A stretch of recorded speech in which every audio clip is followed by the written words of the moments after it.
What's up, everyone? Welcome back to the VAR You Serious podcast with Dylan and Mike. My dad, how are you doing tonight, Dad?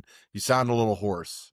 A little under the weather here. I've been mostly healthy, and now I've got a real nasty cold, so I'll be sure to complain about that as much as possible.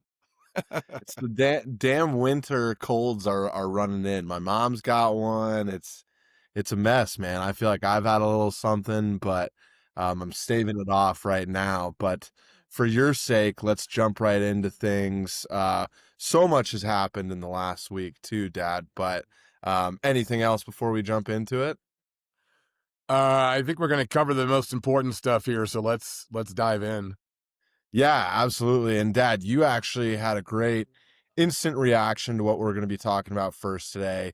It's on everyone's minds. It was the World Cup draw this past week. First of all, let's just say it was probably the most ridiculous, over the top World Cup draw I've ever seen in terms of the Peace Award, there being like 8 musical performances. Like, Yeah, what did you think, Dad? I think you may have watched it. I didn't get to actually I watch. I watched bits and pieces in between teaching, and yeah, it's like, listen, I don't need this to be like a Super Bowl halftime show. Can we just get to the draw, please? And Yeah. I mean, the whole thing, it was kind of annoying, but let's just focus on the actual draw itself. Yeah, I'd rather not talk about Rio Ferdinand's super weird acting stint. It's just too odd to talk about anyways. But Yeah. regardless, really interesting, obviously expanded World Cup that we're going into here. First time ever that's looking like that. And they, to be fair, reiterated how it would work about a million times throughout the program. So I'll give them kudos on that. So we won't go through it. But Dad, I mean, I think first thing we want to talk about here is what are the potential tough groups? Have you seen any that are sticking out to you specifically, I guess, right now?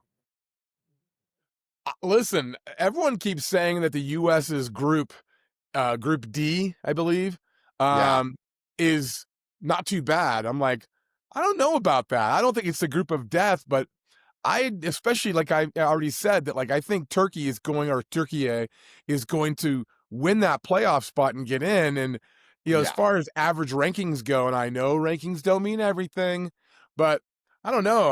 I'm not loving that group at all. Like once again, I don't think it's the hardest, but I think it's maybe the third hardest, something like that. What about you? Yeah, Dad, I think I'm in agreement with you there. Australia's tough opposition. Paraguay, one of CONMEBOL's best defensive teams, which I think will be difficult for the US. Definitely no cakewalk. Although I would say, in terms of what we were talking about, I would say maybe Group I is kind of the one everyone's talking about with France, Norway, Senegal, and one of the playoff teams coming into it. Um, you Yeah, could also honestly say Croatia, England, Ghana, and Panama. I think as a group people are underrating. yeah. Croatia always has gone far. Ghana Ghana, historically does well. they're not what they once You- were, though. And then I think So Panama is kind of an interesting one. But they did get destroyed by England in the last World Cup, I'm pretty sure. yeah, yeah, um, yeah. That group with Norway. Read those names to me again. It's France, Norway, Senegal, and one of the playoff And do teams. we have a sense of who the playoff team might be I was or not? trying to Not look yet. into it. I don't think it's not a UEFA one. So I'm Oh, assuming it's okay. gonna be one of the Asian qualifiers, if I had to guess. Maybe an Yeah. African one. Is there a chance that another CONCACAF team can still get in, or unlikely? Yes. Okay. Who is playing? I believe Jamaica still Okay. has a chance to get in. Well, I mean, I think France and Norway and Senegal. That is tough. That is Super tough. tough. I mean, you're Yeah. talking Senegal, fantastic African team, Yes. has done so well over the years. Norway, first time back at a major tournament, and who knows how long. But you can't count out a team with Holland and Odegaard in it. I mean, it's just the No. the talent is for sure there, and then France is France. I mean, what else can we say about them, right? Yeah, yeah, exactly. Um, It's tough. It's going to be tough. I would also just quickly say Brazil's group is kind of interesting. It's Brazil, Haiti, Morocco, and Scotland. Now, I think most people will say it's Brazil and Morocco making it out of the group. Yes. Maybe Scotland in third. I actually personally feel like Haiti's going to trip someone up in this group, and Scotland's going to trip someone up in this group. I love the connectivity of both teams. I think Morocco's been in that weird dark horse stage, and maybe people are bigging them up more than they actually are in Right. actuality, right? Ahmed won't like me saying that, but I think that's the truth. And Brazil is obviously fantastic at World Cups. I think they will be first. But I think those other three teams, it's going to be more interesting than people think. Well, I agree that it probably won't be a steamroll that, France is going to steamroll everyone, although they could. Morocco may not steamroll, Scotland, whatever, but I'd be shocked if France isn't number one and Morocco number two in that group. And Dad, sorry, this one's Brazil, not France. Oh, my bad. My bad. Yeah, I know there's a lot of love out there for Scotland right now, and I love our Scottish roots, but um, I don't know. The World Cup is just different. And yes, there's always a possibility, but I think Scotland maybe gives some good matches, but I don't see it. I don't see him tripping anybody up. I mean, I think that's fair. I think my hot take is going to be Scotland goes through in second in that group. I think they're going to be really difficult. I think they're going to be really difficult for those teams, Dad. They're very defensively stout. I mean, you got some good players at the back like Tierney and Robertson who are older now but super strong. McTominay, we've talked about a bunch the last couple of weeks. I Yeah. think he's great. He's such a catalyst for that team. I don't know. I just think they could be interesting just with the X factor they kind of have. Um, but I could be completely wrong. We'll see what happens. Well, let's stop dancing around. Let's talk about the U.S.'s group and the U.S. prospects. Yeah, absolutely, Dad. I think the first thing I wanted to touch on with the US is, we just talked about Australia and Paraguay being really good, but that playoff team coming in could really be what changes this group entirely. Um, to your point, Turkey and Slovakia are probably the two most likely to come out. Romania, maybe. Um, I don't like any of the three of those teams, Dad. I don't know how. I know you don't like Turkey, but what do you think about the other two? Um, Not as concerned. Fair. Not really as concerned. I think, granted, I've seen Turkey play more the last few years, so perhaps that's why I've got some fear because I've seen them play, and I'm like, that's a team that I don't want to play in the group stage. And we may very well end up playing them now. We won't know till March. Yeah, But so to be very fair, skillful team. I have not seen a lot of the other two teams. Well, the other three teams, to be honest. So maybe I don't know what to be afraid of other than Turkey. I mean, I don't think we watched the game, Dad, but I'm almost positive it was Slovakia that recently beat Germany in qualifying. No. It was, and my sense is that was sort of their big win for the anything sort of associated with the World Cup. They kind of got it on the Yeah. early end rather than the group stage, Yeah. or the playoffs, obviously. So True. I feel like that was their magic. They've used up their magic. Yeah, which is I think it's fair. It's fair to say that could have been their one big game, but definitely at the same time cannot be discounted. I mean, they're 45th in the rankings. They're a top 50 country in the world. They're not some pushover, and they definitely have good players in that squad. No, of course not. But I mean, isn't Turkey like 25th or something ranked? I'm pretty sure you're correct with that ranking. So obviously Turkey, in terms of the ranking, I think is the team we want to avoid the most, being American fans, right? I think it would probably go, we don't want Turkey, we don't want Slovakia, we don't want Romania, we don't want Kosovo. But I mean, here's my thing at the end of the day, Dad. None of these teams are gonna make it easy. Tyler Adams, Christian Pulisic, all these guys doing interviews. It's the cliche answer, but no game in the World Cup is easy. Everyone wants to do their best. Absolutely. And people are going to be especially, excited to play the United States in the United States. They Absolutely. know that if they can get a draw or, a win, that's something that they could probably talk about and cherish the rest of their lives, right? To Absolutely. beat the Americans on their own home soil. So yeah, those teams are going to be amped up for those games. So yeah, World Cup, they're amped up, but yeah, playing the US on US soil, they're going to be sky high. Absolutely, Dad. And I think, just to give some respect to him, another team we actually have talked about on here that I disrespected previously in Kosovo. If they somehow make it in, I'm still worried about them. I know we should, Pochettino wants to have this idea going in that we can win the World Cup. Like that's what the mentality he wants in the team, right? I mean, it's out there, but I, we need to be cautious of every team that has a chance to be in this group. And I think Kosovo beat Sweden twice, who has one of the most expensive players of all time in Alexander Isak. Like, no one's safe, I guess is what I'm saying. Right. No one's it's not an easy game, but I don't I'm less concerned about those other teams. And honestly, I know the Yeah. US played Paraguay and Australia recently. Obviously, we saw Australia here in Denver. And those were fairly easy wins for the US, all things considered. We know darn well it's not going to be the same in the World Cup. I mean, Way listen, different. if we play well enough to make them easy games, Yeah. fantastic, Great. right? You talked about another group, people getting tripped up. I keep talking about, Turkey, and that makes me nervous. I mean, Australia doesn't make me that nervous. Paraguay makes me very nervous.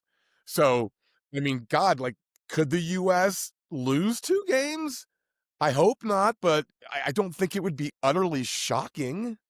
It wouldn't be out of the question. And, we're talking about how Paraguay and Australia are two teams we've played it'll have been within the last year, right? Yeah. And I think the worrying thing there is it's a common sports mantra. It's hard to beat a team twice. It's hard to beat a team multiple times. Um, so Yeah. there's familiarity for us, but there's familiarity for them as well. They know what we're bringing to the table, and like you said, Dad, everyone's going to want to beat US, Mexico, Canada because it's in North America, right? And Yep. mainly the US being mainly in the US, right? Yeah, for sure. And I will say that, and this is not a surprise to anybody, that the U.S. won those games against Paraguay and Australia fairly handily. Once again, still without our supposed best lineup, if we ever actually see that team. And so I suppose the good news there is if we get that fabled best lineup, that best 11 together, well, shouldn't it even be easier at that point? That's the hope, I think, right? Is like if you have McKennie and Adams in the midfield and they've been playing great and you have Pulisic and you have Balogun and you just have everyone play, you have Way on the right, like Anthony Robinson left back. I mean, I can name the whole team, right? If you have the full squad intact, you'd think we'd be guns blazing, but I think to Pochettino's point, maybe we don't know what the best lineup is right now going into the World Cup. Who's got the hot hand? Who's going to play the best? I mean, I think everyone thought Matt Turner a year or so ago would be the starter again, but now it's Matt Freese, and he's clearly the best option right now in terms of form. He's the best option. What are there, 4 friendlies left? Uh, And against big teams. yes, which is great. I mean, kudos to US soccer for doing that. Like, right? We will be tested and tested at a very high level in those last 4 friendlies.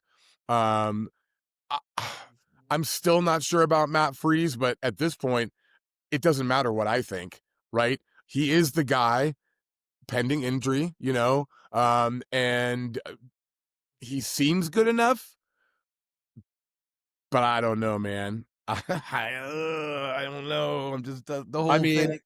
I don't know if we can say like he's terrible. I think there's No, probably a good chance he's going to be MLS goalie of the year if he already wasn't yeah, named that.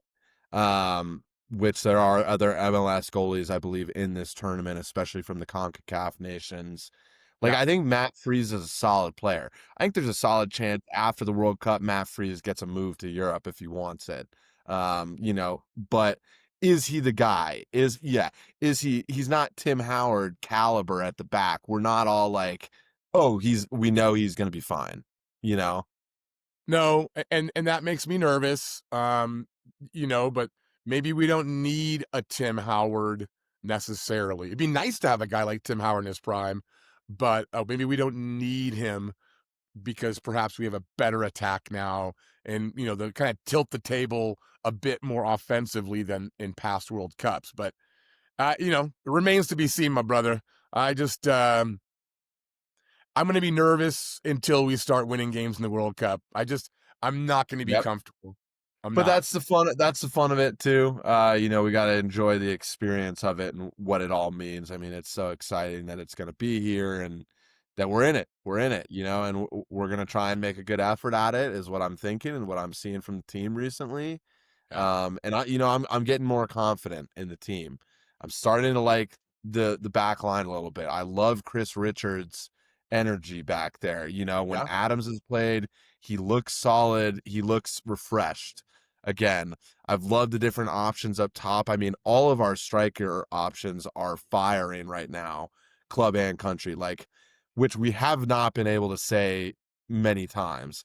Like no. Balogun and Pepe, honestly, are playing fantastic. So I think we got to have a lot of confidence. But, Dad, real quick, I want to ask you, give us a quick table prediction, early table prediction. We'll do it again, but what you think the US's group will look like. You don't have to give points, just spaces, right? Can I stick with my? I mean, it's only been a few days. Can I stick with my original um, thoughts, which was Turkey at the top, USA second, um, Paraguay third, and Australia fourth.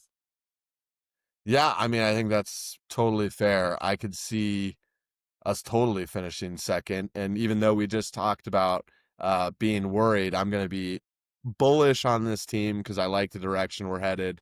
I think we go out first. We're going to have the home support. So we're in first. I think whoever comes out of the UEFA qualifier, most likely Turkey, would finish second. Paraguay third, Australia fourth. And I know our Australians are not going to like that because they've been saying, Dad, down under, they've been saying exactly what we're saying, or some people are saying. They're like, this is a good group for us. They're not scared either. So it just goes back to our point. Yeah. Well, we only have to wait 6 more months or 7 more months. So Yeah, I know a little bit of waiting left to go, but the U.S. will have games against Belgium, Portugal, and Germany before the World Cup, with one more to be announced. So will be great to see the team in action beforehand as well. all right, let's move on to the MLS Cup Final recap. Yeah, absolutely, Dad. I think we had to talk about it, especially predicting it. Like you said, Miami was going to win, so congrats on that. And in the end, they did win pretty handily, Dad. I watched a little bit. I don't know how much you got to see, but what did you think of the game? I thought it was good. I didn't watch the whole game. I watched the second half mostly. Um, I think Vancouver put up a hell of a fight. Inter Miami's quality is just too good. Did you mean that So deep. last goal of the game, that ball that Yeah. Messi chested and then one touched over the center back's head? I'm like, good Lord, that guy could do that till he's 45 or 50 probably. It's just so effortless for him, Dad, to your point. And I mean, to your point of the team quality, I mean, when you have, as much as we hate on him, when you have Luis Suarez on the bench in a final, I think that just proves to you how good that team is. And regardless of cheating and getting around the rules to get those players in, I think it's hard to say how they were going to be beaten, right? I had a little elf distracting me there a little bit. So I There you missed a go. little bit of what you said there. So No, either you're say it good. again or Dad, just I was move just on. yeah, no, you're good. I just think, Miami was going to win regardless of the circumstances. I mean, they were at home. They've Yeah. spent so much money. They've done what needed to be done to win. Um, Yeah. I think, go ahead. MLS wanted it. They got what they wanted, and I'm not implying any kind of conspiracy or cheating or whatever. Miami's a good team. They're old, some of them, but like no, I mean they're a good team. Gosh, I think I saw pictures. 7 of their starters play for Argentina or have played for Yeah, or something like that. I don't think there's an American in the starting lineup, which is Right, kind of wild. and I have no Which problem is with fine. that. Yeah. It's I mean, good for them, Miami for getting those guys together, kinda getting the old squad back together. I know there's some younger guys that play for Argentina on the team as well. I'm aware of that. But that, that's clearly an advantage. These are guys who understand each other. They understand the game way it's played in Argentina. Um, you know, Busquets, Messi, Alba. I mean, these guys, they're amazing. So, they probably Yeah, should have won it last year. Um, for didn't. sure. And this year they clearly were on a mission and they pretty much marched their way through. I mean, Vancouver gave them a better game than the other 3 opponents in the playoffs, but ultimately Miami was just, not to be denied. Well, yeah, and I think the way the squad was constructed, Dad, it reminds me of like college NIL a little bit and what's going Totally. on the side. Like, Yeah. I mean, yes, their contracts of some of these guys are within the parameters of MLS's salary cap and everything, but who knows what these guys are getting on the outside? Like, you're telling me Rodrigo De Paul left Atletico Madrid just for like a GAM contract. Like, I know he has the guarantee of the DP spot next year, but Yeah. dude, give me a break. Like, they probably bought him a freaking house and a Rolls Royce and whatever on the side. Yeah, it's certainly possible. Like I said, I don't want to smear the win unless I actually get evidence of that. I mean, Same, same. the reality is it's the Messi factor, right? Messi is the best player, and he got some of his old boys before they retired, right? Didn't Busquets and Alba retire after the game, basically? Yeah, they did. That was their last ever match. Yeah. So, I mean, went So, out I on a mean, high, right? Messi's the only guy in the league who could pull something like that off to get these guys to come for a couple more, what was it, 2 seasons in the end? I mean, good on him, right? I don't think there's Yeah. anything wrong with that. I mean, it's a big advantage. I'm sure the Rapids or any other MLS team would love to have that happen. Not going to happen in a place like Colorado or Chicago or Portland. Yeah. So it for me it's over. I know Messi's sticking around, whatever, but Vancouver, I think, could be right back there next season. They're I think that you'd good. hope. You'd hope. They're a fun team to watch. They made a valiant effort and fair play to them. It was a great story. I think what's going to taint them a little bit going into next year is I don't know if you've heard about this, Dad, but I'm not going to get into the details, but apparently there's some issues with BC Place and the city and the lease on Vancouver's stadium, Yeah. and potentially rumors have started of potential relocation. Now, I think that's very outlandish, but it's been reported by some valuable sources that this is a real possibility, um, if it progresses in the wrong direction. I don't know if that distracts the team, but I mean, it could be a big factor going forward. Sure. I think it's at this point, my sense is it's negotiating by both sides. I think as long as the team is together, they're gonna be playing, maybe not Vancouver, but they're gonna be playing. Um, how much of a distraction? I think it's such an unlikely scenario. I'd rather just sort of focus on the fact that this is a good team. They've got a lot of, firepower. Um, San Diego's a good team. We were joking with Ahmed this week about, Mo Salah going to San Diego. You were saying the owner there is Egyptian, I believe. I think Um, he is. Unlikely, probably, but you never that know. super long shot, but can you imagine? That would be Oh, fun. it'd be insane. It'd Um, be great. so yeah, in fact, I think that Vancouver's more likely to get back to the MLS Cup than Miami. That's just my personal opinion. And I think that's a totally fair opinion. I think they're keeping most of that squad intact. I think on the field, you're going to expect a good team once again. I'm just worried about if this off field isn't just negotiations and something actually is going the wrong way. We've seen it happen with our own teams, Dad, and other sports. Vegas just wants to keep growing their portfolio. Some of these cities want an MLS team now, seeing the growth of the league. I would not be shocked if MLS is trying to push a team back into a bigger American market. I mean, Vancouver's a big market, I think, but could Oh they get yeah, into a bigger market where they can make more money and get more eyes? It's a thing. It's a possibility. it's a possibility, but I think until we hear more, it's not something really worth entertaining at this point. At least for me. Yeah, and I don't think we could entertain it until there's more info. And I believe Don Garber is actually retiring or leaving his position as well. So Yeah, once there's a new commissioner, that will also play a factor into probably what's going on and what their goals are. But regardless, I think congrats to Miami on winning the MLS Cup this year. Great team, great season, and Vancouver, amazing season as well. Like you said, Dad, I think they could be back next year, right? I think so. All right. Absolutely. Speaking of Mo Salah, it's time to move on to our VAR You Serious Moment of the week.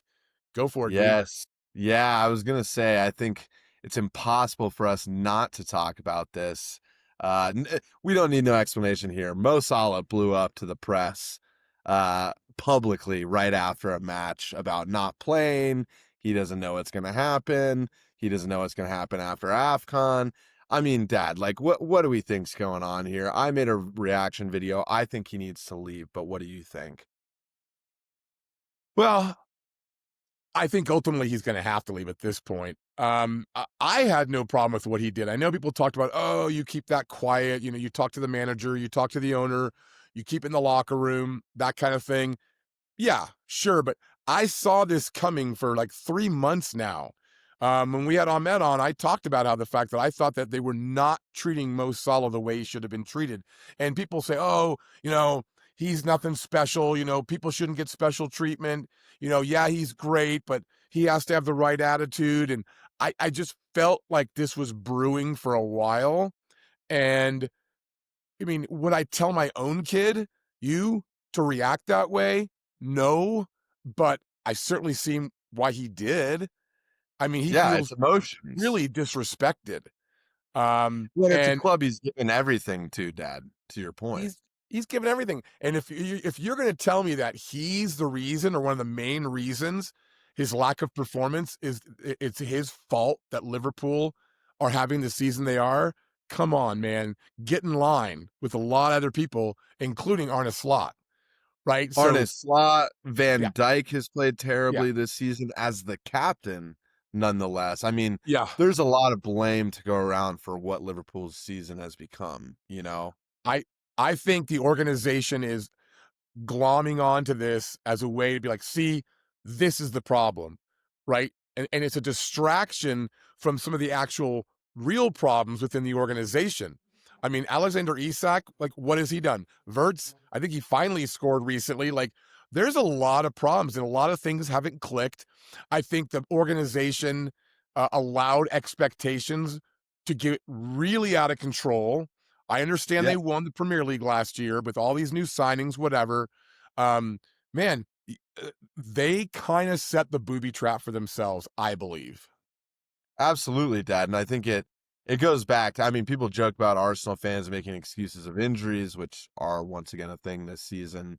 Not going to get into it, but yeah, they set the booby trap for themselves. To your point, I mean, spending that much money and putting that much into the team, which is well warranted after winning the title, reloading, going Yep. again.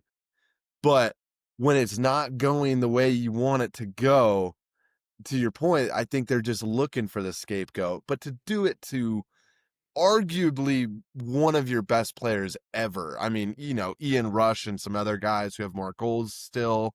Like, Yeah. he's not the best player ever, but gosh, he's got to be top 3 best Liverpool players ever. I Yeah. mean, for this to maybe be the way it ends is just so sad, Dad. And I was saying actually, a guy in a situation it reminds me of, nowhere near the level of Mo Salah's status, but the star was when Aubameyang signed his new contract at Arsenal. You just don't sign these guys at getting towards the end of their prime to these big contracts. It No. never works out. I think you tell them, hey, you take this contract or we call it quits. It was a great run. But Yeah. they didn't. What, Salah's 33, I believe. I think he's Um, 33 and on like 400,000 pounds a week, yeah, I mean, it you was a know? poor idea, but obviously Fenway Sports Group, they still own them, right? Yeah, They have money to spare. What's really interesting is Liverpool are making a big fuss about Salah and the way he's acting. Well, Alexander Isak pulled the same crap at Newcastle, and they had no problem absolutely. signing him, right? And don't be surprised if at some point down the line, Isak doesn't do the same thing to Liverpool, right? And so Yeah. Liverpool's kind of bringing this on a bit themselves, right? If you're sitting back and you're Mo Salah and you feel disrespected, and you see the way Isak treated Newcastle and Liverpool happily brought him on board, you must think to yourself, well, it worked for that guy and Liverpool didn't care. So maybe I could throw the same kind of fit and they'll do something for me. It's a bad culture setter, to your point, Dad. I think it absolutely does not help.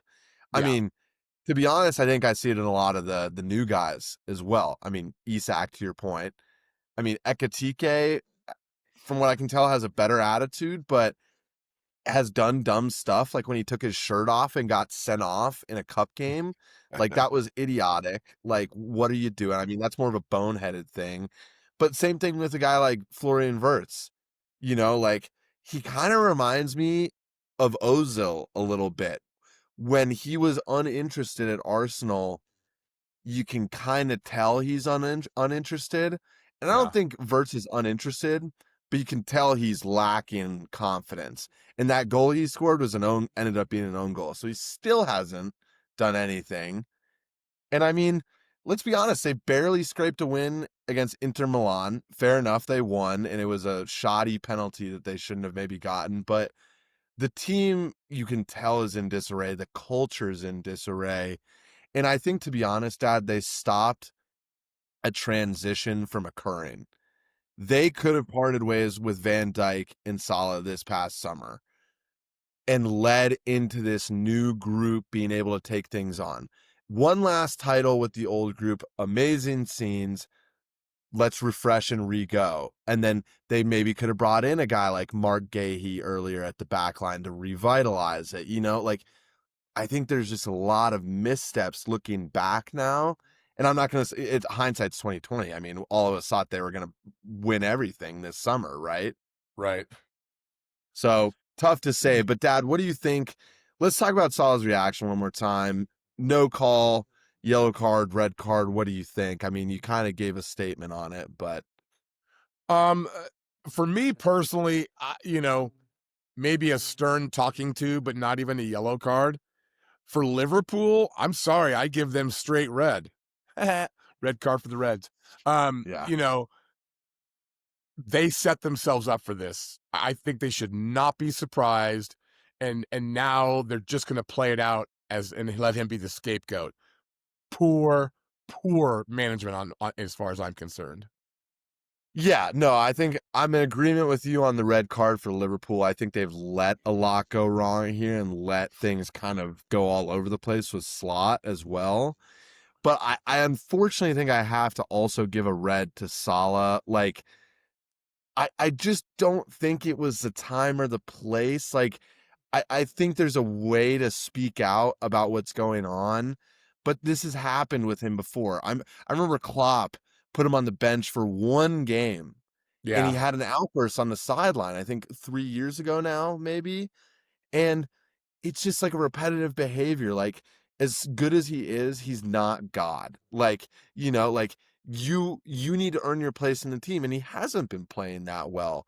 So I don't think it was the right thing for him to go right to the media and start speaking out the way he did. If he had come out with more of a professional statement on where he's at with things, I think I would have respected that a whole lot more than kind of the way he went about it. Because at the end of the day, the club is what matters most. I mean, the players in it and stuff make it, but it's the fans in the club, and you can't go at the club like that. I feel like that. So I'm going to say red card to both. I mean, they both need some help. All right, we're moving on to underdogs of the week. Why don't Yes. I can't remember who went first or last or whatever. You go ahead and go with your underdog first. Yeah, and I'm switching up my underdog of the week this week to an actual single individual underdog. Oh, There was some good matches to choose from, but I wanted to talk about this kid because he is kind of setting the world alight right now, and he has such a cool journey. People haven't heard of him. Jan Diomande of RB Leipzig, from Cote d'Ivoire, Ivory Coast, yeah. and this is the interesting part. Went to DME Academy in Florida and played high school soccer for a year or two. But then started getting noticed through club as well. Went on trial with Rangers, didn't end up going there, but then landed his first pro contract with Leganes in La Liga. Made his debut against Real Madrid, then Leganes sold him to RB Leipzig this past summer for 23 million. I mean, and the dude is lighting it up at 19 years old. 7 goals, 3 assists across all competitions in 15 matches. 2 goals in 2 games for the Ivory Coast. I mean, this is a movie right here, Dad. Like, this is a literal movie. I mean, we talk about how we want the US players to be able to do this, and it's happening. But Dad, I mean, what a cool thing to move from Ivory Coast to the US at such a young age, play high school soccer, and now he's scoring goals in the Bundesliga and has played against Real Madrid. I mean, come on, Dad. I don't know if you've heard of him before this, but what do you think? I have not heard of him, and it does seem like a bit of a movie script. You know, that's amazing, and good for you for kind of shaking things up here a little bit rather than picking a team underdog like we usually do. You kind of thought outside the box and went for an individual, which I think is fantastic. And this kid, I think, clearly deserves underdog status. So congratulations to him. And I'm super interested in this guy, so I'll keep an eye on him now. Watch some videos. Watch some videos. But Dad, who was your underdog this week? All right, going to Spain, uh, Nice. Celta Vigo with a 2-0 win at the Bernabeu against Real Madrid. First time, I think, 19 or 20 years that they've won at the Bernabeu. Um, Real Madrid is in some trouble. Now, I don't want to take anything away from Celta Vigo, right? Well done. Madrid ended the game with only 9 guys because I think 2 guys were sent off with soft red cards.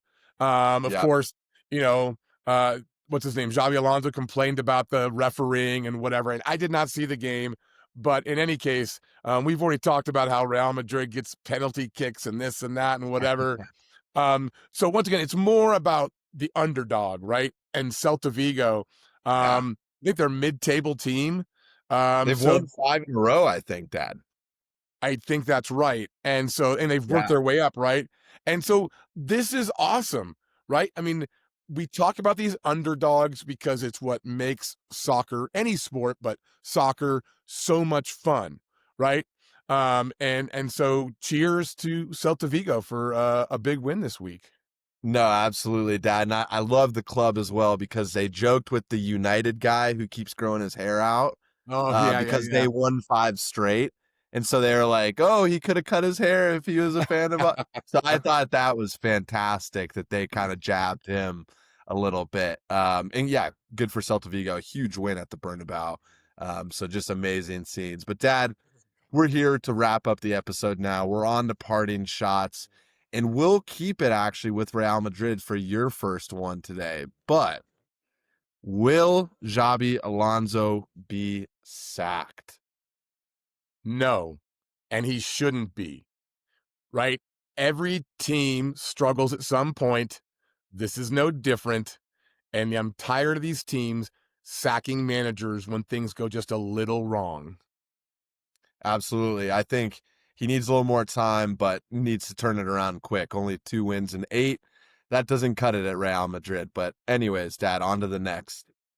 All right. So here's your first question of the night. Who is the better young talent, Leonard Carl or Estavo? Ooh, that's a tough one. Leonard Carl, I think, just became the youngest guy to score in 3 consecutive UCL games. So he's amazing. Scored against Arsenal as well. But Estevao is on a different level. Estevao is the real deal, the next Brazilian talent, the next Neymar. He looks ridiculous. I'm going to have to give it to Estevao for now, but Carl's a great player as well, Dad. All right. Hit me with the And next. then let's see here, Dad, for your question. World Cup dark horse. Yeah, I kind of threw in a prediction earlier, but is there a team you're looking at and you're like, they could do something at this tournament? Well, I don't know if they're really a dark horse. I mean, based on their history, but I'm going Norway. Yeah, dude. Erling Haaland, that dude can put a team on his shoulders. It probably won't be enough, but that's my not so dark horse. I like it. I like it, Dad. Let's see. Next one for you. Who is your way too early MLS Cup, or I guess teams, pick for next season? Ooh, I'm gonna say, oh, this is tough. I'm honestly gonna say that Cincinnati. It I took think you a long Cincinnati's gonna time to do it. come to that decision. Now I'm not I sure how don't good. know why they had an MVP candidate in Evander this year who probably could have won it in another year, and they've been building and they keep kind of hitting roadblocks, but I think Cincinnati could maybe do it next year. These are quick shots, buddy. Come on now. You got to make quicker I'm answers. trying. Right. I'm trying. I had to think. I had to think, man. That's a tough one. All right. Give me my last question of the night. Yes, yes. We're on to the last one here, Dad. Big game recently, but Unai Emery or Mikel Arteta? Who would you rather have? I don't like the facial things that Unai Emery does in games. I'm going with Mikel Arteta, and I think Arteta is slightly better manager. Fair enough. Fair enough, Dad. And And all right, the last last question of the one. night. Who going back to the US and the US national team? Who are you picking as the starter up top for the US national team? Balogun or Pepe? Ooh, I think it has to be Balogun right now. Just looks class all around. Has had a great season, club and country. Balogun up top, first game in 2026. I'm going Balogun for sure. All righty. Absolutely. That was great, Dad. And even though my parting shots take a little bit of time, sometimes I just need to get to the right answer. So Cincinnati, if they win it and anyone puts a bet on that, please let me know. I'd like to take half. I think you just gotta go. It's a first thing on your mind. You just got that's the name of the game, man. Even if it's not perfect, you just spit out the first sentence or two and you're out. Maybe I might have to just film a video now actually of me placing a futures bet on Cincinnati. I think that was such a gut reaction that it might just happen. You never know. So I don't know. We'll see. Hey, so are we gonna get one of those like subscribe things on the screen, like at the beginning of the podcast, at the end? But if you can, subscribe, invite your friends to subscribe, invite your family to subscribe, comment, like all the Get your things. dog on here to subscribe. We don't Sure. mind. Yeah. Anyone's welcome. But yeah, we'll work on the editing pieces a little bit. But thank you guys so much for listening to us for another week. We have so much fun doing this, and we're excited for another week next week. So hope you guys have a great one, and we will talk to you soon. Bye bye, everyone. Bye bye. Bye bye. Bye bye.